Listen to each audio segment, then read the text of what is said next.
அண்ணா வணக்கம்ண்ணா. வணக்கம் தம்பி. பொதுவாவே அதாவது தேர்தல் முடிவுகள் வரும்பொழுது, இந்த மாதிரி ஒரு அறிவிப்புகள் வந்ததே கிடையாது. என்ன அதாவது மாரி? காமனா எப்படின்னா, ஒரு தேர்தல் அதாவது தேர்வு முடிவுகள் வரும்பொழுது 10தோ, 12தோ தேர்வு முடிவுகள் வரும்பொழுது என்ன சொல்லுவாங்க? தேர்தலை பத்தியா? தேர்வு இல்ல இல்ல தேர்வு முடிவுகள் வரும்பொழுது என்ன சொல்லுவாங்க அப்படின்னா, பள்ளிக்கூடத்துல சொல்றீங்க. பள்ளிக்கூடத்துல பள்ளிக்கூடம், தேர்வு கல்லூரி. முடிவுகள் வரும்பொழுது என்ன சொல்லுவாங்க அப்படின்னா, குழந்தைகள பத்திரமா பார்த்துக்கங்க. பிள்ளைங்க தேர்ச்சி பெறல அப்படின்னா ஏதாவது ஒண்ணு பண்ணிக்குவாங்க. ஏன்னா, அந்த தோல்விய தாங்கிக்கிற மனப்பக்குவம் கிடையாது. சின்ன குழந்தைங்க. அவங்கள பத்திரமா பார்த்துக்கங்க. அப்படிங்கிற மாரி ஒரு கவுன்சிலிங் அறிவிப்பு குடுப்பாங்க. வரும். ஒரு இது வரும். ஆனா, இப்ப தேர்தல் முடிவுக்கு இப்படி பேச வேண்டிய ஒரு கட்டாயம் வந்துருச்சு. பொதுவா சமூக ஆர்வலர்களும் சரி, மக்கள் மத்தியில ஒரு நம்பிக்கை வச்சு மக்கள் மத்தியில ஒரு அன்பு உள்ளவங்களும் சரி, குழந்தைங்கள பத்திரமா பார்த்துக்கங்க. வீட்ல உள்ளவங்கள கொஞ்சம் கவனமா பார்த்துக்கங்க. கவுன்சிலிங் குடுங்க. அப்படிங்கிற மாரி சொல்ற ஒரு நிலைமைக்கு வந்துச்சு. என்ன காரணம்னு நினைக்கிறீங்க? அது சின்ன பிள்ளைங்க உயிர் போயிடக்கூடாது. குழந்தைகளோட உயிர் முக்கியம் அப்படின்றதுனால இப்ப அந்த மாரி பேச ஆரம்பிச்சிருக்காங்க. 2வது எப்பவுமே நீங்க கேட்ட மாரி எப்பவுமே இல்லாத அளவுக்கு எந்த தேர்தல்லயும் எந்த மாரியான ஒரு இத முன் வச்சது கிடையாது. இப்ப வந்து இந்த மாரி பேசுறாங்க அப்படின்னும்போது, இப்ப விஜயோட கூட்டம் வந்து அந்த மாரி தானே இருக்கு. இப்ப தாவேகாவோட கூட்டம் ஓகே. அந்த மாரி தானே இருக்கு. அந்த பிள்ளைங்களால தோல்விய தாங்கிக்க முடியாது. இப்ப நீங்க பாக்குறீங்க, ஒரு கூட்டத்துக்கு பாக்குறீங்க, ஒரு இல்ல, இல்ல. கூட்டத்துல பாக்குறீங்க. பொதுவாவே வாக்கு செலுத்துறவங்க வந்து 18 வயசுக்கு மேல உள்ளவங்க தான். 18 வயசுக்கு மேல உள்ளவங்கனால அந்த தோல்விய தாங்கிக்க முடியாதுன்னு நினைக்கிறீங்களா? இல்ல குழந்தைங்கனாலயும் தாங்கிக்க முடியாது அப்படின்னு? தம்பி டீனேஜ்ன்றது 19 வயசு வரைக்கும் தம்பி. ஆம். டீனேஜ் பதின் பருவம்னு சொல்லுவீங்க ஓகே. இல்லையா? தமிழ்ல பதின் பருவம். ம். இந்த பதின் பருவம் 13ல இருந்து 19 டீனேஜ். ம். 13 to 19 இல்லையா? ம். அந்த அந்த அந்த அந்த அந்த பதின் பருவத்துல தான் ம். அவங்களோட ஒரு அன்பாகட்டும், பாசமாகட்டும், காதலாகட்டும், கோபமாகட்டும், வெறியாகட்டும் எல்லாமே அளவு கடந்து இருக்கக்கூடிய அவங்களுக்கு யோசிக்கிற அந்த ஒரு பொறுமையா அந்த பக்குவம் இருக்காது. பக்குவமற்ற நிலை அது. அந்த டீனேஜ், அந்த பதின் பருவம் அப்படின்றது அந்த பக்குவம் இல்லாத நிலைமை. இந்த பக்குவம் இல்லாத நிலைமையில தான் பிள்ளைங்களுக்கு ரொம்ப கவுன்சிலிங் தேவைப்படும். ரொம்ப பொறுமையா நம்ம அவங்க கிட்ட கொஞ்சம் பேசணும். ரொம்ப பொறுமையா சொல்லி கொடுங்க எந்த விஷயத்தையும். நீங்க அந்த விஜய் அவர்கள் தேர்தல் பிரச்சாரத்திலயுமே ஒரு விஷயத்த சொன்னாரு. அதாவது குழந்தைங்கள்ட்ட நீங்க அடம்பிடிங்க. டிவிக்கு ஓட்டு போட சொல்லிட்டு அடம்பிடிங்க. விஜய் அவர்களுக்கு ஓட்டு போட சொல்லி உங்க அப்பா அம்மாட்ட அடம்பிடிங்க. எப்படி சாக்லேட் வேணும்னு அடம்பிடிக்கீங்களோ அதே மாரி அடம்பிடிங்க அப்படின்னு சொன்னாரு. இது கூட ஒரு தவறான ஒரு கேம்பியன் அப்படின்னு சொல்லிட்டு எல்லாம் சொல்றாங்க. தவறான ஒரு தேர்தல் பிரச்சாரம் அப்படிங்கிற மாதிரி கூட சொல்றாங்க. ஏன்னா அந்த குழந்தைகளையுமே இது பாதிக்கும். தோல்வியா இருந்தா கூட இது அந்த குழந்தைகளையுமே பாதிக்கும் அப்படின்னு சொல்லி சொல்றாங்க. உண்மை தம்பி, உண்மை. நீங்க நீங்க நான் என்ன சொல்றேன்னா, ஒரு அரசியல் தலைவர், ஒரு அரசியல் கட்சியோட தலைவர் குழந்தைங்க கிட்ட போய் உங்க அப்பா அம்மா கிட்ட ஓட்டு கேளுங்க அப்படின்றது வந்து ரொம்ப ரொம்ப தவறான ஒரு ஒரு செயல். ஏன்னா குழந்தைங்களுக்கு நல்லது கெட்டது எதுன்றத பெத்தவங்களாகிய பெற்றோர்கள் சொல்லிக் கொடுக்கணும். புரியுதுங்களா உங்களுக்கு? பெற்றோர்கள் பெத்தவங்க அந்த பிள்ளைங்களுக்கு நல்லது கெட்டது சொல்லிக் கொடுப்பாங்க. அடுத்து ஆசிரியர்கள் சொல்லிக் கொடுப்பாங்க. அடுத்த 3வது சமூகம் சொல்லிக் கொடுக்கும். இல்லைங்களா? உங்களுக்கு புரியுதா? அப்ப ஒரு அரசியல் கட்சி தலைவர் அந்த குழந்தைங்களை நல்ல வழியில நடத்தணும். அந்த குழந்தைங்கிட்ட போயிட்டு இப்ப கிண்டர் ஜாய் கேட்கிற மாதிரி, மிட்டாய் கேட்கிற மாதிரி, சாக்லேட் கேட்கிற மாதிரி உங்க வீட்டுல போய் அடம் பிடிங்க, ஓட்டு போட சொல்லுங்க அப்படின்னும் போது அப்ப அந்த பிள்ளைங்க மனநிலையை வந்து அது பாதிக்கும் பயங்கரமா. பிள்ளைங்க போய் சொல்லுது, அவங்க போட மாட்டாங்க. சில பேர் பொய் சொல்லுவாங்கன்னு வச்சுக்கோ தம்பி, இப்படி வச்சுக்கோ. சில பேர் பொய் சொல்லுவாங்க. சரிம்மா என்னம்மா விசிலுக்கா, என்னப்பா என்ன ராஜா விசிலுக்கா, சரி போட்டுடலாம் கொடுப்பா அப்படின்னு அந்த பிள்ளைங்க சரி அப்படின்ட்டு போயிடும். ஆனா பிள்ளைங்க போய் அங்க பார்க்க போறது கிடையாது. ஓட்டு சாவடியில் போயிட்டு அவங்க ஓட்டு போறது. அவங்க இப்போ போட்டுட்டு அவங்களுக்கு விருப்பமான அவங்க கட்சிக்கு அவங்க போட்டு போயிட போறாங்க ஓட்டு. ஆனா சில பேரு அந்த பிள்ளைங்கள ஏய் நீ அந்த மாதிரி பேசுற அதெல்லாம் தப்பு அப்படின்னு சொல்லிட்டு அது அவங்க எதிர்க்கு நான் அதெல்லாம் போட முடியாது, அதெல்லாம் பண்ண முடியாது, அது தப்பான கட்சி அப்படி இப்படின்னு சொல்லும் போது அது தப்பான கட்சின்றது உண்மைதான். அது பிள்ளைங்களுக்கு தெரியாது இல்லையா? அப்ப பிள்ளைங்க அதை பாக்குது, விஜய் பேசுனா பாக்குதுன்னும் போது தெரியாது அந்த குழந்தைங்களுக்கு. அப்ப தெரியாத அந்த பிள்ளைங்க மனசுல விஷத்தை நஞ்சு விதைக்கிற மாதிரி தான் இருக்கு. நஞ்சு அந்த குழந்தைங்க மனசுல வச்சா எப்படியோ இப்ப அந்த பிள்ளைங்க என்ன ஆகும்னா ஒரு எதிர்பார்ப்போட இருக்கும். அப்ப அந்த எதிர்பார்ப்பு இல்ல, அது அப்பா அம்மா போடல, அவங்க வாக்கு போடல அப்படின்னு ஒரு ஒரு சூழ்நிலை, ஒரு நிலைமை வரும்போது இப்ப விஜய் வந்து இப்ப நீ என்ன தேதி இன்னைக்கு 2 இல்லைங்களா? இந்த மணி 2 மணி 3 மணி 4 மணிக்கிட்ட உங்ககிட்ட பேசிட்டு இருக்கிறோம். 3 4 மணிக்கு பேசிட்டு இருக்கிறோம். இன்னும் ஒரு நாள் தான் இருக்குது. நாளைக்கு ஒரு நாள், நாளை மறுநாள். அப்போ உங்களுக்கு எல்லாமே வந்து ரிசல்ட் வந்து கொஞ்சம் கொஞ்சமா தெரிய ஆரம்பிச்சு. காலைல 6 மணி ஸ்டார்ட் ஆயிடும் உங்க ரிசல்ட். அப்ப அந்த பிள்ளைங்க வந்து என்ன ஆகும்னா உட்காந்து பார்க்க ஆரம்பிச்சிடும் தொலைக்காட்சியில. கொஞ்சம் பார்த்துக்கிட்டு இதே பார்த்து அப்ப விஜய் சொன்னது, அப்பா அம்மா கிட்ட இந்த பிள்ளைங்க பேசுனது, இது ஒரு மன அழுத்தம் பிள்ளைங்களுக்கு. ஒரு மாதிரியான ஒரு அது ஒரு மாதிரியான ஒரு அவங்களுக்கு வித்தியாசமான ஒரு இதை எடுத்துக்கும். எப்படின்னா அவங்களுக்கு வேற ஒரு உலகத்துல அவங்க வாழ்ற மாதிரி. நம்ம என்ன சொன்னாலும் பெத்தவங்க அப்ப செய்வாங்க செய்வாங்க சொல்லியிருக்காங்க, வாக்கு கொடுத்துருக்காங்க, அப்ப அவங்க தோத்துட்டாரு அப்படின்னு அப்படி அந்த அந்த செய்தி வரும்போது பிள்ளைங்களால தாங்கிக்க முடியாது. புரியுதா உங்களுக்கு? இப்போ இதனாலதான் இப்போ சமூக ஆர்வலர்களாகட்டும், இப்போ ஒரு ஒரு பொதுவான மக்கள் மேல, குழந்தைங்க மேல நல்ல ஒரு அபிப்பிராயம், பிள்ளைங்களுக்கு எந்த உயிர் சேதமும் ஏற்படக்கூடாதுன்னு சொல்ற ஒரு மக்களாகட்டும், பொதுமக்களாகட்டும், இந்த பிள்ளைங்களோட நல்லதுக்காக தான் சொல்றாங்க. இது 100% இந்த பிள்ளைங்க உயிரை காப்பாத்துறதுக்காக. என்ன சொன்னா பிள்ளைங்களுக்கு தெரியாது, குழந்தைங்களுக்கு தெரியாது. அந்த பிள்ளைங்க உயிரை காப்பாற்றி ஆகணும். நான் என்ன சொல்றேன்னா, இன்னும் ஒரு நாள் தான் இருக்குது. இப்ப 4ஆம் தேதி வந்து எங்கெங்க என்னென்ன நடக்க போகுதுன்னு தம்பி உங்களாலையும் இது பண்ண முடியாது, என்னாலையும் யூகிக்க முடியல. என்ன நடக்க போகுதுன்னே தெரியல. ஒருவேளை விஜய் சிஎம் ஆயிட்டாருன்னா இது ஒரு பிரச்சனையா இருக்காது. தம்பி ஆக மாட்டாரு தம்பி. ஒருவேளை விஜய் சிஎம் ஆகல அப்படின்னா அது எப்படி இருக்கும்னு நினைக்கிறீங்க? அந்த ஒருவேளை நீங்க சொல்ற விஜய் சிஎம் எல்லாம் ஆகிறதுக்கான வாய்ப்புகள் சுத்தமா கிடையாது. ஏன்னா அந்த அளவுக்கு தமிழன் வந்து ஈனமான சூடு சோர்னை கெட்டு போய் கிடக்கல. இது ஒரு தற்கூரி கூட்டம் ஓட்டு போட்டிருக்கு, அது ஒத்துக்கும் சரிங்களா. ஒரு தற்கூரி கூட்டம், ஒரு புரிதல் இல்லாத கூட்டம். சரிங்களா, சரி தற்கூரின்னு ஒரு கூட்டம் இருக்குது, அதை விட்டுருவோம். இன்னொரு கூட்டம் ஒரு புரிதல் இல்லாத கூட்டம்.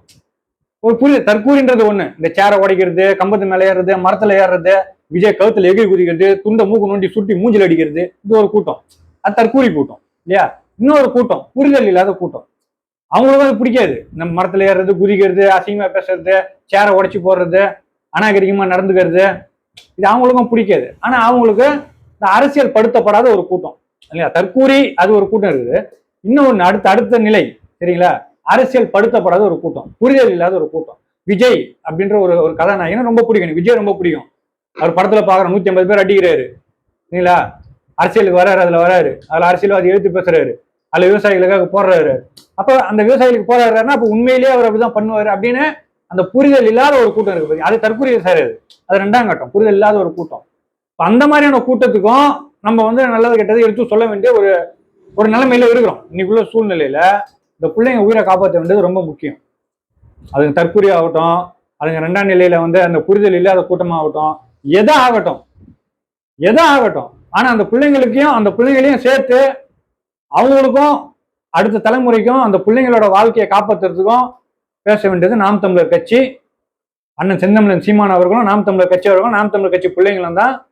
அந்த விஜய் கட்சியில இருக்க பிள்ளைங்களுக்காகவும், அந்த விஜய் கட்சியில இருக்க தொண்டர்களுக்காகவும் அதிகமா விஜயை விட, உங்களுக்கு புரியுதா, விஜயை விட அந்த நாம் தமிழர் கட்சி தம்பி தங்கைகள் தான் விஜயை விட அதிகமா அந்த கட்சியில இருக்க பிள்ளைங்களோட உயிருக்கு தான் ஆயிடக்கூடாது அப்படின்னு நினைக்கிறது நாங்க தான்.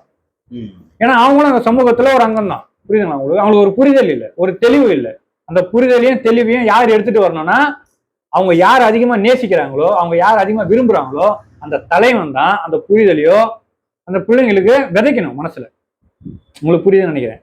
அப்ப அந்த புரிதல் அந்த பிள்ளைங்களுக்கு விதைக்காத தலைவன், அந்த தலைவனை நம்பி ஒரு கூட்டம் ஓடுது அப்படின்னும் போது இந்த பிள்ளைங்களுக்கு நல்லது சொல்ல வேண்டியது அண்ணன் சீமானுடைய, இந்த நாம் தமிழர் கட்சியோட பிள்ளைங்களுடைய எங்களோட வேலை இது. அதுக்காக நம்மள என்னென்ன பேசிட்டு போட்டோம், அதை பத்தி நம்மளுக்கு கவலை கிடையாது. இருந்தாலும் அந்த பிள்ளைங்களோட உயிர் நமக்கு முக்கியம் இல்லைங்களா. இந்த அப்பா அம்மா அந்த பிள்ளைங்களை எவ்வளவு கஷ்டப்பட்டு வளர்த்துருப்பாங்க, எவ்வளவு உயிரை ஊத்து காப்பாத்திருப்பாங்க, அந்த பிள்ளைங்க படிச்சு நல்லா மேல வரணும் அப்படின்னு எவ்வளவு ஆசைப்பட்டிருப்பாங்க.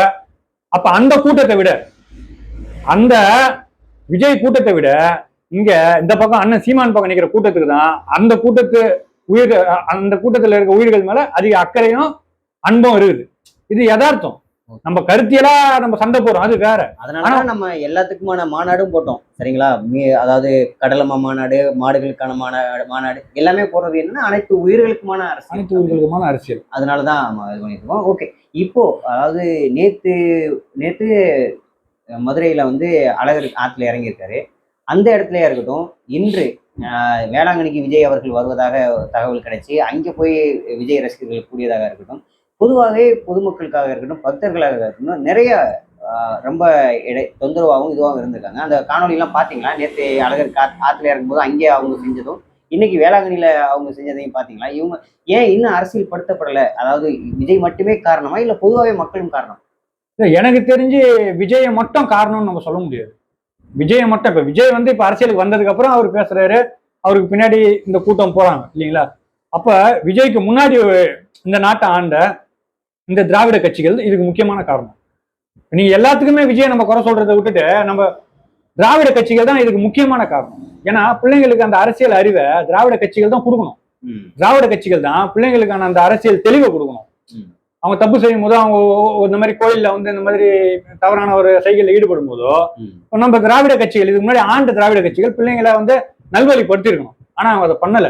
ஏன்னா கோயில் திருவிழாக்கள்ல தம்பி, கோயில் திருவிழாக்கள்ல இந்த நடனம் ஆட விடுறாங்க, குட்டப்பாவடை போட்டுக்கிட்டு, இது மேல மாறாப்பு விலகுற மாதிரி ஒரு ஒரு ஆபாசமான நடனம். இப்ப நீ அந்த மாதிரி நடனத்தை ஒரு கோயில்ல ஒரு பக்தியா வந்து கோயில்ல போற ஒரு ஒரு குடும்பத்துல இருக்கவங்க அந்த நடனத்தை பார்க்கும்போது ஒரு முகசுளிப்பு ஏற்படுது. அங்க பாத்தீங்கன்னா உங்களுக்கு கலைஞர் படம் போட்டிருப்பான், மு.க. ஸ்டாலின் படம் போட்டிருப்பான், அந்த கட்சி முன்னெடுத்து நடத்துற ஒரு கூட்டம் மாதிரி இருக்கும். இப்ப இதெல்லாம் வந்து என்ன ஆகுதுன்னா, மக்களுக்கு வந்து நீங்க எந்த மாதிரி பிள்ளைங்களை நீங்க எடுத்துட்டு போறீங்க? இதுக்கு திராவிட கட்சிகள் தான் தொடக்க காரணம். விஜய காரணம் இல்லைன்னு சொல்லல, விஜயும் ஒரு காரணம், திராவிட கட்சிகள் முதன்மை காரணம். அடுத்தது விஜய். விஜய் ஒரு மாற்றம்னு வர்றாரு இல்லைங்களா தம்பி, உங்களுக்கு புரியுதா? மாற்றம்னு தான் வர்றாரு. இந்த திராவிட கட்சிகளுக்கு மாற்றம்னு வர்றாரு. மாற்றம்னு வர்றவரு பிள்ளைங்களை சரி பண்ணணும். இதெல்லாம் தப்பு, இதெல்லாம் சரியில்லை. ஒரு கோயிலுக்கு போறோம், அந்த கோயில்ல போய் துண்டை தூக்கி காட்டுறது, துண்டை தலையில கட்டுறது, இடுப்புல கட்டுறது, அங்க போயிட்டு டிவிக்கு அசிங்கமா கத்துறது. கோயில்ல ஒரு மன அமைதிக்காக ஒரு ஒரு ஒரு மன அமைதிக்காக ஒரு எல்லாரும் ஒரு இதுவா வராங்க. மன அமைதி வேணா எல்லாரும் கோயிலுக்கு போவாங்க. அந்த இடத்துல போய் இவங்க அந்த இடத்துல போயிட்டு நம்ம வந்து ஒரு குறிப்பிட்ட ஒரு கட்சியோட கொடியை கட்டி ஆட்டுறது, தூக்கி போட்டு சுத்துறது, அசிங்கமா கத்துறது, டிவிக்கு தளபதியே கடவுளேன்னு கோயில்ல போயிட்டு கடவுளுக்கு முன்னாடி போய் கடவுளே தளபதின்னு கத்துறது. இதை சரி பண்ண வேண்டியது விஜய் தான் சரி பண்ணணும். இதுக்கு முன்னாடி இதை சரி பண்ணியிருக்க வேண்டிய திராவிட கட்சிகள் சரி பண்ணல அப்படின்றதுனால இப்ப விஜய் வர்றாரு, சரி பண்ண போறான்னு வர்றாரு. அப்ப அவரும் இதை ரசிக்கிறாரே தவிர சரி பண்ண மாட்டாரு. தம்பி உங்களுக்கு புரிய நினைக்கிறேன். அவர் ரசிக்கிறாரு, அவர் விரும்புறாரு. இந்த மாதிரி அவங்க கத்துறது, இந்த மாதிரி துண்டு தூக்கி போட்டு இது பண்றது, ஒரு மாஸ் காட்டுறது. அவர் ஒரு நடிகர் தானே, அவரு ஒரு கதாநாயகன் தானே. என்னதான் இருந்தாலுமே திராவிட கட்சிகள் ஒரு காரணமாக இருந்தாலுமே அண்ணன் சீமான் பின்னாடி ஒரு கூட்டம் போகுது. அந்த கூட்டம் அரசியல் மயப்படுத்தப்படுது, சரிங்களா? ஏன்னா அண்ணன் சீமான் அவர்கள் தலைமையில அவருக்கு பின்னாடி வர்றவங்கள நம்ம சரியா கொண்டு போகணும், சரியா அவங்களோட நோக்கமும் சரியா இருக்கணும், அவங்க எண்ணமும் சரியா இருக்கணும், அவங்களோட செயல்பாடும் சரியா இருக்கணும், அவங்க சரியா கொண்டு போறாங்க. ஆனா விஜய் அதை செய்யவே இல்லையே, எந்த இடத்துலயுமே அதை செய்யவே இல்லையே. ஒரே ஒரு டைம் மட்டும் அவர் சொன்னதான் ஞாபகம் இருக்கு. நான் இது மதுரைக்கு ஏர்போர்ட்ல போய் யாரும் பின்னாடி வராதீங்க, அதான் ஏர்போர்ட்ல மதுரையில போய் இறங்கிட்டு படம் ஷூட்டிங்காக போறேன், யாரையும் பின்னாடி வராதீங்க, ஏன்னா அவர் ஷூட்டிங்க்கு போறாரு, அதனால யாரும் பின்னாடி வராதீங்க அப்படின்ட்டு அந்த இடத்துல சொன்னாரு.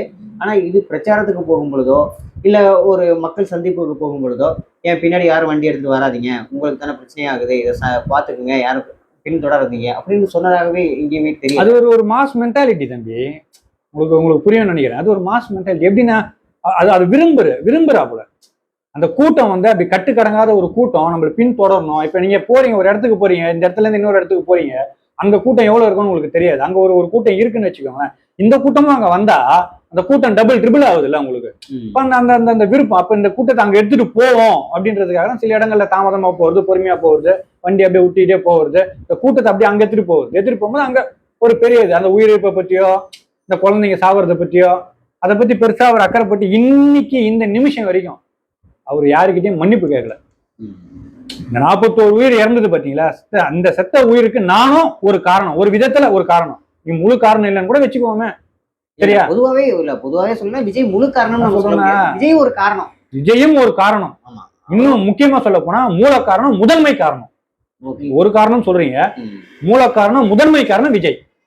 இப்ப பல காரணங்கள்ல இப்ப நீயும் ஒரு காரணம், மூல காரணம், முதன்மை காரணம் நான் சொல்றேன். நீ அப்படி நினைக்கல, நீ நானும் ஒரு காரணம், குறைஞ்சபட்சம் உனக்கு ஒரு மனசுல ஒரு இது இருந்தா நானும் ஒரு காரணம் அப்படின்னு நீ ஒரு பொதுவான மன்னிப்பு கேட்டுருக்கலாம். கண்டிப்பா. இப்ப நீங்க கூட்டம் நடத்துறீங்க, உங்க கட்சி மாநாடு நடத்துறீங்க, உங்க கட்சி கூட்டம் நடத்துறீங்க, ஒரு பொதுவான கூட்டம், நானும் ஒரு காரணம் ஆயிட்டேன், இதுக்கு ஏதோ ஒரு வகையில் நான் ஒரு காரணம்.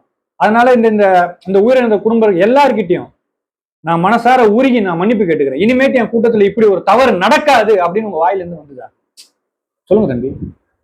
இனி என் கூட்டத்துல இப்படி ஒரு சம்பவம் நடக்காது அப்படின்னு வந்ததா? இல்ல பொதுவாவே அந்த இன்சிடென்ட் நடந்ததுக்கு அப்புறம் அவர் ஒரு 3 நாள் 4 நாள் கழிச்சு தான் வீடியோவே வெளியிடுறாரு. ஏன்னா அன்னைக்கும் பத்திரிகையாளர்கள் சந்திப்பு நடத்தல, அப்படியே ஒரு 3 நாள் 4 நாள் கழிச்சு தான் வீடியோ வெளியிடுறாரு. அதுலயுமே அவர் மன்னிப்பு கேட்கல. என்னை எல்லாரும் குற்றம் சாட்டுறாங்க, இன்னைக்கு வரைக்கும் கேட்கல தம்பி, என்னை எல்லாரும் குற்றம் சாட்டுறாங்கன்னு தான் சொன்னாரு. அப்படியே அதுக்கு நானும் ஒரு காரணம், என்னை மன்னிச்சிருங்க, இல்ல தெரியாம நடந்து. யாரும் விரும்ப மாட்டாங்க தம்பி, யாரும் ஒரு தலைவர் மேல குற்றம் சொல்லணும்னு யாரும் விரும்ப மாட்டாங்க. நானும் விரும்ப மாட்டேன், நீங்களும் விரும்ப மாட்டீங்க. ஒருத்தர் மேல அனாவசியமா பழிய தூக்கி போடணும்னு நமக்கு எந்த ஒரு இதுவும் கிடையாது. நீங்களும் நானும் சரி, நீங்க எப்படின்னு தெரியல. என்னை பொறுத்த வரைக்கும் தனி மனித இதை பொறுத்த வரைக்கும் விஜய நம்ம வந்து எந்த இதுலயும் நம்ம எதிரியா பார்க்கல. உங்களுக்கு புரியுதுன்னு நீங்க பாக்குறீங்களான்னு எனக்கு தெரியல, ஆனா நான் பார்க்கல, நாம் தமிழர் கட்சி பிள்ளைங்களும் பார்க்கல, அண்ணன் சீமான் அவர்களும் பார்க்கல. எங்களை அந்த மாதிரி சொல்லி கொடுத்து வளர்க்கல. நாங்க அவரு எப்படி சொல்லி கொடுத்து வளர்க்குறாரோ நாங்க அப்படி வளர்ந்த பிள்ளைங்க தான். புரியுதுங்களா உங்களுக்கு? அப்ப அண்ணன் எப்படி சிந்திப்பாரோ, அண்ணன் எப்படி பேசுவாங்களோ, அண்ணன் நடவடிக்கை எப்படி இருக்குமோ, தம்பிங்களோட நடவடிக்கைமோ 85% 90% அப்படிதான் இருக்கும். அவர் ஒத்துதான் இருக்கும். ம். அப்ப எங்களுக்கு வந்து தனி மனித தாக்குதலோ அவர் குடும்பத்தை தாக்குதலோ அது எங்களுக்கு தேவையில்லை. நாங்க அரசியலா நாங்க என்ன பண்றோம்னா அரசியல் ரீதியா நாங்க எங்க கொள்கை கோட்பாடு ரீதியா நாங்க முரண்படுறோம். விஜய் தனி மனித தன்மையா எனக்கு விஜய் பிடிக்காது அப்படி கிடையாது. நான் விஜய் ரசிகர் தான் ஒரு வகையில. நம்ம கடையில அதிகமா பாட்டு கூட விஜய் பாட்டு தான் ஓட்டு இருக்கும். அது ஒரு பக்கம் இருக்கட்டும். அது ஒரு நடிகரா ஒரு இதா ஓட்டு இருக்கும். ஆனா நம்ம ஒரு அரசியல் ஒரு கொள்கை ஒரு கோட்பாடு ஒரு தத்துவ நிலைப்பாடு அப்படின்னு வரும்போது நாங்க அந்த பக்கம் நிக்கிறதுல வந்து அது ஒரு இப்ப நாங்களே தற்கூரி கூட்டம் சொல்லிட்டு நானும் ஒரு தற்கூரியா மாறுற மாதிரி ஆகிடும் இல்லைங்களா. அதனால நாங்க வந்து இங்க தத்துவத்துல நாங்க நிக்கிறோம். நாங்க அரசியல் மையப்படுத்திருக்கோம் புரியுதுங்களா. நாங்களும் அரசியல் படுத்தப்படாத பிள்ளைங்க தான் ஒரு காலகட்டத்துல.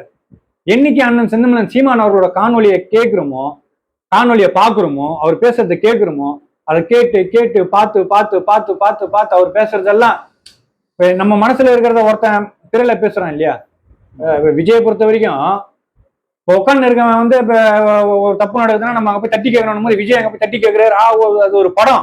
ஆனா இவன் வந்து விஜய் உண்மையிலேயே பண்றாருன்னு நினைச்சீங்கன்னா அந்த மென்டாலிட்டி. ஆனா இப்ப நாங்க வந்து அப்படி கிடையாது. நாங்க எங்க அண்ணன் செந்தமிழன் சீமான் அவர்கள் பேசுற அந்த பேச்சை கேட்கிறோம், காது குத்து கேட்கிறோம், அவர் காணொலியை பாக்குறோம், அவர் என்ன சொல்றாரு, அந்த மக்கள் என்ன சொல்றாரு, அவர் வைக்கிற அந்த கொள்கை கோட்பாடு தத்துவ நிலைப்பாட்டுல உண்மையா உறுதியா நிக்கிறாரு. கிட்டத்தட்ட 16 வருஷம் ஓட்டுக்காக இந்த வாக்குக்காக யாருக்கிட்டையும் நம்ம சமரசம் வைக்கல எங்களை புரியுதுங்களா உங்களுக்கு. இந்த சீட்டுக்காகவும் நோட்டுக்காகவும் ஒட்டி வாங்குறதுக்காகவும் எந்த சூழ்நிலையிலும் இன்னைக்கு வரைக்கும் 4 பொது தேர்தலை பார்த்து 5வது பொது தேர்தல் பாக்குறாரு அண்ணன். ஆனா யாருக்கிட்டையும் எங்களை எத்தனை போய் அடமானம் வைக்கல. எங்களை மாதிரி பிள்ளைங்க அவர் கூட நிக்கிறதுக்கான முக்கியமான காரணமே இது ஒன்னே ஒண்ணு மட்டும்தான். வேற எல்லாத்தையும் விட்டுருவாங்க. அதெல்லாம் 2வது 3வது கட்டம். எங்களை எத்தனை போய் அடமானம் வைக்கல. நான் அண்ணன் சீமானுக்கு போட்ட ஓட்டு அண்ணன் சீமான் கிட்ட தான் இருக்குது. நான் தம்பி உங்களுக்கு நான் சொல்றது உங்களுக்கு புரியுது. நான் அண்ணன் சீமானுக்கு போட்ட ஓட்டு அண்ணன் சீமான் கிட்ட தான் இருக்குது. அது வெளியில போகல.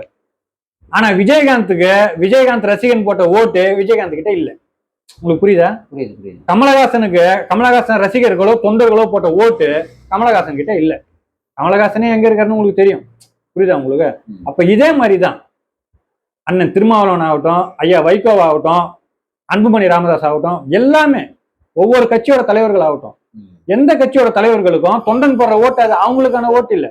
அது கூட்டணியில போய் கரைஞ்சி எங்கேயோ போகுது. அவங்களுக்குன்னு ஒரு ஓட்டு வங்கி கிடையாது யாருக்குமே. ஆனா அண்ணன் செந்தமிழன் சீமான் அவர்களுக்கு 36 லட்சம் ஓட்டு வங்கி இருக்குது. நான் நெஞ்ச நிமித்தி சொல்ல முடியும். என் கட்சியோட நாம் தமிழர் கட்சியோட ஓட்டு 36 லட்சம் நான் நெஞ்ச நிமித்தி கையை தூக்கி சொல்ல முடியும். அந்த மாதிரி திமுக அதிமுகவால சொல்ல முடியுமா? பிஜேபி காங்கிரஸால சொல்ல முடியுமா? இப்போ பொதுவா ஒரு பேச்சு அடிபடுது. விஜய் வந்ததுக்கு அப்புறம் நாம் தமிழர் கட்சி வாக்கு வங்கி ரொம்ப சரிஞ்சிடும்.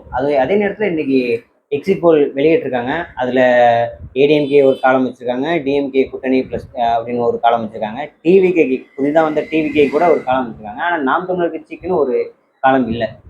ஏன் இதை எப்படி பாக்குறீங்க? இதை நான் கொஞ்சம் கடுமையா, அது மட்டும் இல்லாம அதர்ஸுங்கிற பேர்ல ஒரு 1-6 சீட்டு வாங்குறதுக்கு வாய்ப்பு இருக்கு அப்படிங்கிற மாதிரியும் போட்டிருக்காங்க. இதை நான் கொஞ்சம் கடுமையா தான் நான் விமர்சிப்பேன். நீங்க போட்டா போடுங்க, கட் பண்ணிக்கோங்க. எனக்கு அதை பத்தி கவலை இல்லை. நீங்க கேட்ட கேள்விக்கு நான் பதில் சொல்றேன். நீங்க கட் பண்றதுனால ஒரு கட் பண்ணி கூட போட்டுவாங்க, எனக்கு அது சிக்கல் கிடையாது.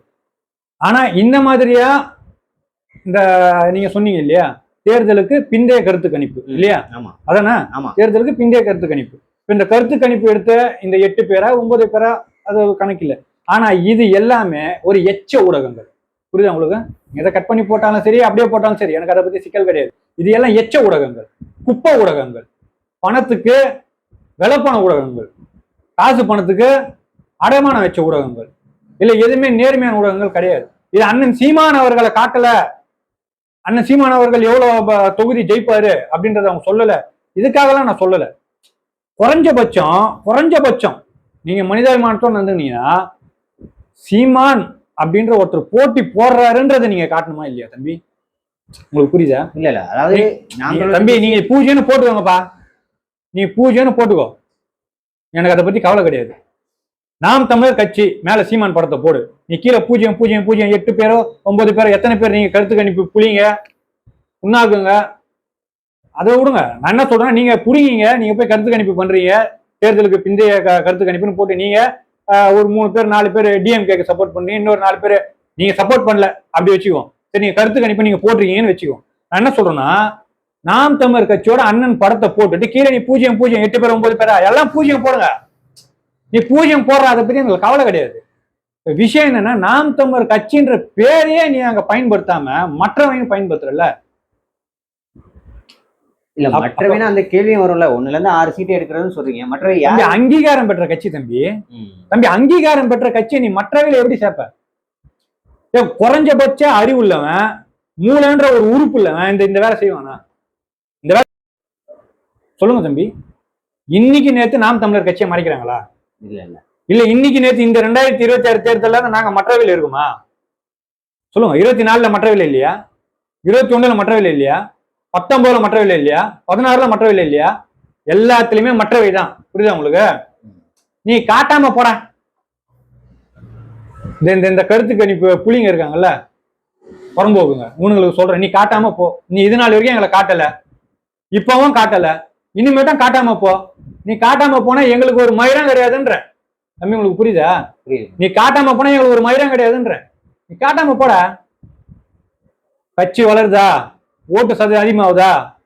1ல இருந்து 4, 4ல இருந்து 7, 7ல இருந்து 8.22 ஆச்சா? நீ காமிச்சுதான் ஆச்சா? நீ காமிச்சியா? இல்ல. தொலைக்காட்சியில நாங்க பார்த்து நாங்க ஓட்டு போடல. எல்லாம் அலைபேசியில அண்ணன் பேச்சை கேட்டு கேட்டு போட்ட ஓட்டு இது.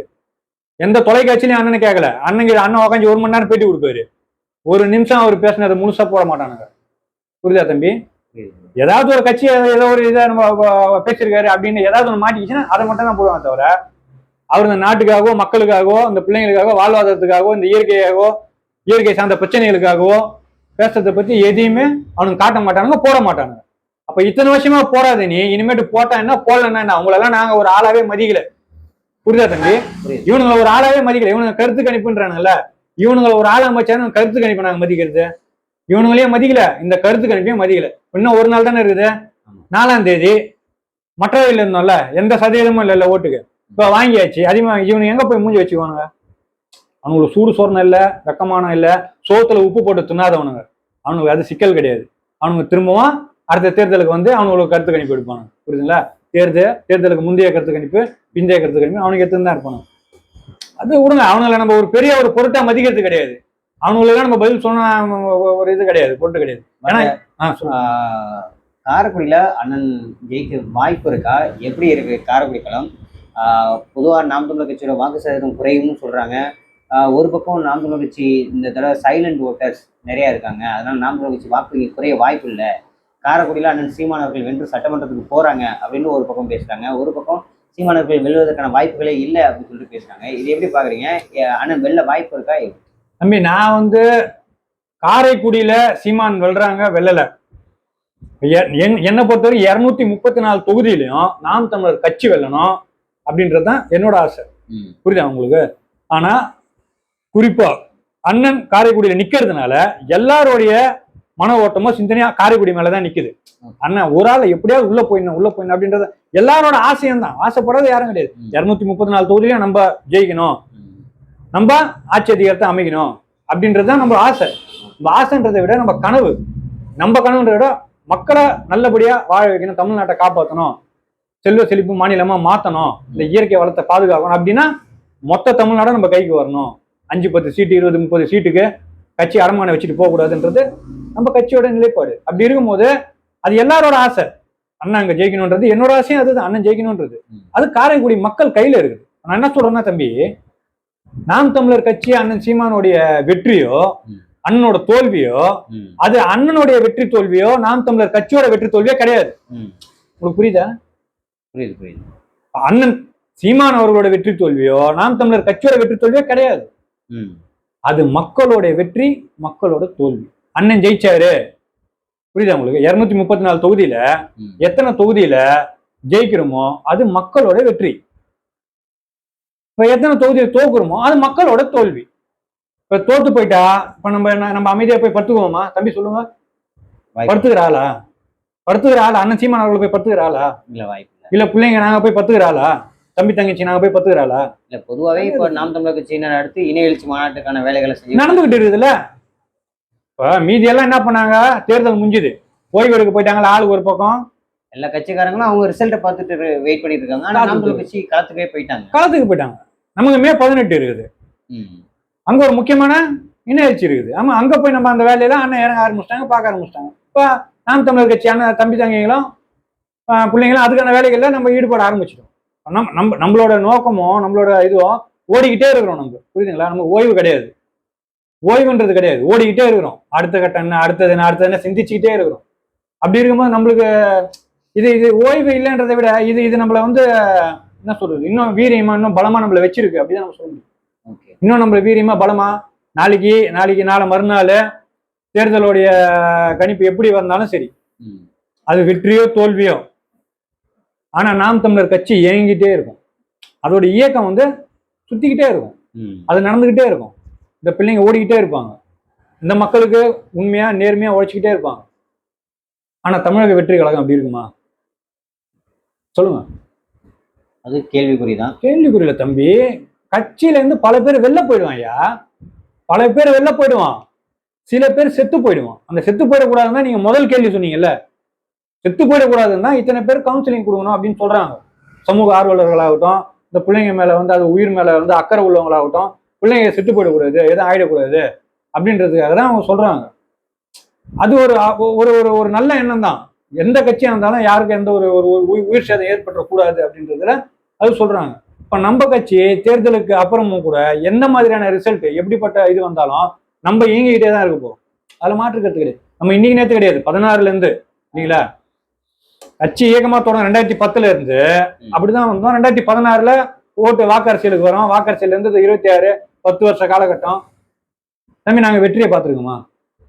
இல்ல, இது வரைக்கும் அண்ணன் சீமான் வெற்றியை பார்த்திருக்காரா? இல்ல. ஆனா அவர் மூஞ்சில என்னைக்காவது ஒரு நாள் அண்ணன் அந்த நான் தொடர் தோல்வியில் இருக்கமே நாங்க வெற்றி அடையலேன்ற அந்த ஒரு இது இருக்கா பாத்தீங்களா? அவர் எப்பவுமே சரி, அவரை பொறுத்த வரைக்கும் தோல்வின்றது என்ன தெரியுமா தம்பி, நீங்க கொண்ட கொள்கை கோட்பாட்டை எத்தனை போய் இன்னொருத்தங்கிட்ட அடமான வச்சு 5 10 சீட்டு 20 சீட்டுக்கு உங்களை நம்பி ஓட்டு போட்டவனே சேர்த்து அடமான வைக்கிறீங்கல்ல, அது தோல்வி. வெற்றின்னு என்ன தெரியுமா? நாங்க இருக்கிறோம் பாத்தீங்களா, இது வெற்றி. ஆட்சி அதிகாரத்துல போறது வெற்றி உங்களோட இதுல. எங்களதுல என்ன வெற்றி அப்படின்னா, எங்களோட கொள்கை கோட்பாட்டுல இருந்து தடம் பொருளாம அந்த தத்துவ கோட்பாடை நாங்க மீறாம இன்னைக்கு வரைக்கும் இந்த 10 வருஷம் வாக்கு அரசியல்ல கொஞ்சம் கூட தடம் பெறலாம அண்ணன் எங்களை ஓட்டுக்கோ எத்தனை போயிட்டு இந்த சீட்டுக்கு வந்து எங்களை அடமான வைக்காம, எங்க வாக்குகளை எங்க ஓட்டுகளை அடமான வைக்காம தன்மானத்தோட சுயமரியாதையோட, நம்ம ஆட்சி அதிகாரம் நம்ம கையில இல்லை, ஆனாலும் தன்மானத்தோட சுயமரியாதையோட ஒவ்வொரு நாம் தமிழர் கட்சியை உள்ள பிள்ளைங்களும் நெஞ்ச நிமித்தி நடந்து போவான் தெருல போகும்போது. நீங்க பாத்துறீங்களா? நாம் தமிழர் கட்சிக்காரனை பாருங்க, அவன் நடக்கிற நடைய பாருங்க, திமுறா நடப்பான், திமுறா நடப்பான். தமிழன்டா நானு, இது ஏன் நாடுற அந்த திமுரு இருக்கும், புரியுதா உங்களுக்கு நான் சொல்றது? அவன் நடக்கிற அந்த நடையில ஒரு திமுரு இருக்கும். அவன் ஏன் அந்த திமுரோட நடக்கிறான் தெரியுமா? அவன் ஓட்ட காசுக்கு அவன் வைக்கல, புரியுதா உங்களுக்கு? காசுக்கு அவன் ஓட்ட விக்கல, அவன் காசுக்காக கொடி பிடிச்சி நிக்கல, அவன் கோட்டுற கோழி பிரியாணிக்காக எச்சல சோறு வாங்கி துண்டுறதுக்காக, எச்ச சோறு எலும்பு துண்டை கடிக்கிறதுக்காக சொரிநாய் மாதிரி போய் கூட்டம் கூட்டமா போயிட்டு அந்த எச்ச சோறு வாங்கி துண்டுற கூட்டத்துல போய் நிக்கல. உங்களுக்கு புரியுதா இல்லையா? அப்ப இதுல இல்லாத ஒருத்தன் ஒரு தன்மானத்தோட இப்பவே ஆட்சி அதிகாரத்துல இல்ல, ஆனா தன்மானத்தோட சுயமரியாதையோடும் நாம் தமிழர் கட்சி பிள்ளைங்க நெஞ்ச நிமித்தி ரோட்ல நடக்கிறோம்னா என்ன காரணம்? இதுதான் காரணம் தம்பி. நீங்க ஒரு 50 வாட்டிக்கு மேல போயிட்டு எடுத்துருப்பீங்க. என்னைக்காவது ஒரு நாள் நான் வெள்ளை சட்டை போட்டு நீங்க பாத்துக்கிறீங்களா? இல்ல. பாத்துக்கிறீங்களா? இல்ல. இதுக்கு முன்னாடி உள்ள காணொலி எல்லாம் எடுத்து பாருங்க. என்னைக்காவது ஒரு நாள் வெள்ளை சட்டை போட்டு நான் உட்காந்து நீங்க பாத்துக்கிறீங்களா? வெள்ளை சட்டை மேல இருந்த ஒரு நல்ல அபிப்பிராயமே போயிடுச்சு. அந்த வெள்ளை சட்டை அது போட்டா எந்த அளவு உண்மையா நேர்மையா தூய்மையா இருக்கணுமோ, அது என்னைக்கு அந்த கட்சிகள் வந்து திருட்டுத்தனம் பண்ண ஆரம்பிச்சதோ அப்போ அந்த வெள்ளை சட்டை மேல இருக்க அந்த நல்ல ஒரு இது போயிடுச்சு. நீ வெள்ளை சட்டை எடுத்து போடணும்னு ஆசைப்பட்டா கூட இதை போட்டாலே ஒரு திருட்டு பையன் நம்ம அப்படின்ற மாதிரி ஒரு மனநிலை ஆயிடுச்சு. பெருந்தலைவர் காமராஜருக்கு அப்புறமா இந்த வெள்ளை சட்டையை போடுறதுக்கு தமிழ்நாட்டுல ஒருத்தனுக்கும் யோகியதை கிடையாது. இந்த வெள்ளை சட்டையை முறப்பா போட்டுக்கின்னு வெறப்பா போட்டுக்கின்னு அதுக்குள்ள கலைஞர் படமோ, முக ஸ்டாலின் படமோ, ஜெயலலிதா படமோ, எடப்பாடி படமோ வச்சுக்கின்னு அதுக்குள்ள பிஜேபி மோடி படமோ, ராகுல் காந்தி படமோ வச்சுக்கின்னு அதை நல்ல வெள்ளை நல்லா கஞ்சி போட்டு, எந்த கஞ்சி போட்டு அயன் பண்றானுன்னு தெரியல, நல்லா முறப்பா அவங்க நல்லா நாம மாதிரி சட்டை இருக்குது, நல்லா 7 மீட்டர் இருக்குது இவ்வளவு தூரத்துக்கு. போகும்போது 4 பேர் மூஞ்சில கோடு சரக்கு போறவன் எங்க அண்ணா சாட்டி திரும்புறேன்னு சொல்லுவா போல. போயினா இருந்தா சரக்குன்னு ஒரு கோடி, யாருல திரும்பி பார்த்தா வெள்ளை சட்டை அப்படின்ற மாதிரி எந்த கஞ்சியை போட்டு அயன் பண்றானுங்கன்னு தெரியல, எங்க போட்டு அயன் பண்றானுங்கன்னு அப்படிதான் முறப்பா போறான். ஒரு திருட்டுத்தனம் பண்றவன், ஒரு அயோக்கியத்தனம் பண்றவன், நாட்டை ஏமாத்தி, நாட்டு மக்களை ஏமாத்தி, திருடி தின்னணும், கான்ட்ராக்ட் எடுத்து பொழைக்கணும்னு பொறுக்கித்தனம் பண்ற, புறம்போக்குத்தனம் பண்ற, திருட்டுத்தனம் பண்ற எச்சகல பசங்களே இவ்வளவு தெனாவட்டா திமிரா திரியும் போது நம்ம தப்ப தட்டி கேட்கிற பிள்ளைங்க நம்ம எவ்வளவு திமிரா தெரியும். புரியுதா தம்பி உங்களுக்கு? நாம் தமிழர் கட்சி பிள்ளைங்க எவ்வளவு திமிரா தெரியும். அதுக்கு எங்களுக்கு வெள்ளை சட்டெல்லாம் தேவையில்லை. நாங்க கலர் கலரா நாங்க பல கலர்ல போட்டு சுத்துவோம். இந்த கலரை பார்த்தாலே அவங்களுக்கு பேதி ஆயிடும். புரியுதா உங்களுக்கு? இந்த வெள்ளை சட்டையை பார்த்து நாங்க என்னைக்கு பயந்தது கிடையாது. எங்க இந்த டி ஷர்ட்டே நாங்க இது போட்டு சுத்துறோமே, எங்களை பார்த்தா இவனுக்கு பேதி ஆகுவாங்க, பார்த்து போயிடுவாங்க. தம்பி நான் ஒன்னு கடைசியா சொல்றேன்பா. என்னப்பா நான் கடைசியா சொல்றேன், ஒரே ஒரு விஷயம் மட்டும் சொல்றேன். இந்த கட்சி இப்ப ஆரம்பிச்சு இத்தனை வருஷத்துல அண்ணன் சீமான் அவர்கள் நினைச்சிருந்தா இன்னொரு கட்சியோட கூட்டணி சேர்ந்து ஒரு 50 சீட்டு வாங்கிருக்க முடியுமா இல்லையா? கண்டிப்பா. ஒரு 40ல இருந்து 45 எம்எல்ஏ ஜெயிச்சிருக்க முடியுமா இல்லையா? கண்டிப்பா. அப்ப தம்பி நாம் தமிழர் கட்சியில இருக்க பிள்ளைங்களா நீங்க எல்லாம் இப்ப எம்எல்ஏ ஆகணும், நீங்க இப்படியே சும்மா கத்தின்னு இருக்கீங்க, இப்படியே சும்மா பேசினே இருக்கிறீங்க. நீங்க உள்ள போனோம், உள்ள போய் சட்டமன்றத்துல உங்க குரல் ஒலிக்கணும், பேசணும், கத்தணும் அப்படின்றீங்கல்ல. இப்ப எங்களை இந்த 40 சீட்டு 50 சீட்டுக்கு எத்தனை போய் எங்க அண்ணன் அடமான வைக்க எவ்வளவு நேரம் ஆகும்? எவ்வளவு நேரம் ஆகும்? வச்சாரா? வச்சாரா? இல்ல இல்ல. அப்ப வைக்காம இவரு தொடர்ந்து ஜெயிச்சுக்கிட்டே இருக்கிறாரு. ஓட்டு சதவீதத்துல, எம்எல்ஏ எம்பில இல்ல, ஓட்டு சதவீதத்துல ஜெயிச்சுட்டே இருக்கு, மேல ஏறிக்கிட்டே வர்றாரு. அப்ப மக்கள் வந்து அவரை நம்புறன் தானே அர்த்தம். நம்புறன் தானே அர்த்தம். நீ ஜெயிக்கிறியோ தோக்குறியோ எனக்கு அது முக்கியம் இல்லை, நான் உன் கூட நிக்கிறேன், சாவர வரைக்கும் நான் உன் கூட நிக்கிறேன். நீ உண்மையா இருக்கிற, எங்களை எத்தனை அடமான வைக்கல, எவங்கிட்டே நோட்டுக்கு சீட்டுக்கு எத்தனை போய் எங்களை அடமான வைக்கல, எங்களை தன்மானத்தோட எங்களை தலை நிமிர்ந்து வாழ வைக்கிறதுக்கு உன்னை விட்டா தமிழ்நாட்டுல வேற ஆளு கிடையாதுன்ற ஒரே காரணத்தினாலதான் என்ன மாதிரி லட்சக்கணக்கான பிள்ளைங்க அவர் பின்னாடி நிக்கிறதுக்கான காரணம். என்னைக்கும் நாங்க எந்த கட்சிக்காரனையும் சரி, வேற எந்த கட்சிக்காரனையும் சரி பாக்குறோங்க, எங்க கட்சியில இருக்கவங்கள பாருங்க, மற்ற கட்சிக்காரங்களை பாருங்க, எங்க கட்சிக்காரங்கள பாருங்க. உண்மையுமா நேர்மையா இந்த பிள்ளைங்களுக்கு, இந்த நாட்டுக்காக, இந்த மக்களுக்காக வேலை செய்யறது யாருன்னு மக்கள் பாக்குறான். இப்ப அவன் ஓட்டு போட்டிருக்கான். புரியுதுங்களா? ஓட்டு போட்டு வந்ததுக்கு அப்புறமா தேர்தலுக்கு பிந்தைய கருத்து கணிப்பு, முந்தைய எல்லாம் வேஸ்ட், குப்பைங்க. இதுங்கெல்லாம் குப்பைங்க. என்ன ஒரே ஒரு நாள் தான், 4ஆம் தேதி 6 மணிக்கு மேல ரிசல்ட் தெரியும் உங்களுக்கு. அப்பவும் அண்ணன் சீமானோட ஓட்டுகளை யாராலும் பறிக்கவும் முடியாது, வாங்கவும் முடியாது. அது ஏறிட்டே தான், தன்மானமான ஓட்டு, தலை நிமிர்ந்த ஓட்டு. ஓகே, நான் பொதுவா இப்போ 4ஆம் தேதி மக்களுக்கு என்ன சொல்ல நினைக்கிறீங்க, எப்படி இருக்கும்னு நினைக்கிறீங்க? புரியல. எப்படி இருக்கும்னு நினைக்கிறீங்க? இல்ல தம்பி, நான் என்ன சொல்றேன்னா, எப்படி வந்தாலும் சரி, எப்படி வேணாலும் வரட்டும். 5 வருஷத்துக்கு ஒரு வாட்டி வந்து சட்டமன்ற தேர்தல, நாடாளுமன்ற தேர்தல் மாறி மாறி வந்துட்டு தான் இருக்குது. புரியுதுங்களா?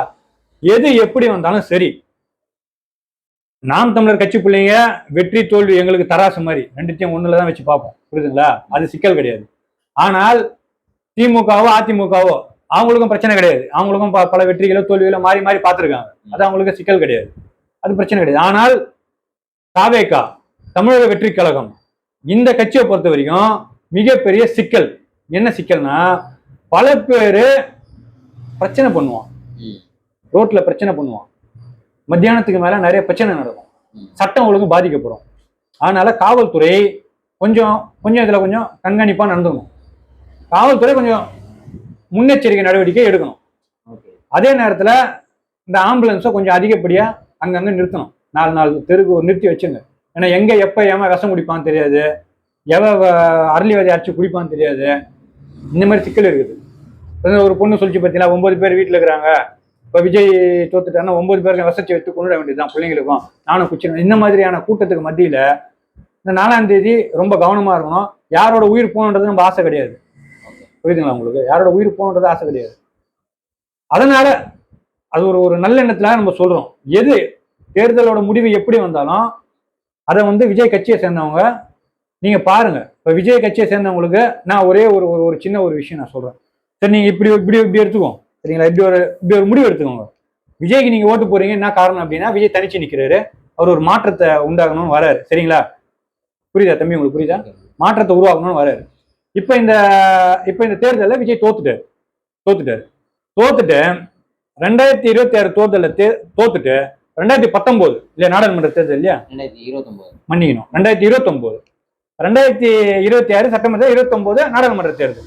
நாடாளுமன்ற தேர்தல்ல இதே மாதிரி விஜய் தனிச்சு நின்னா என்னோட ஓட்டு விஜய்க்கு அப்படின்னு நீங்க ஒரு முடிவு எடுத்துக்கோங்க. நான் சொல்றது புரியுதா உங்களுக்கு?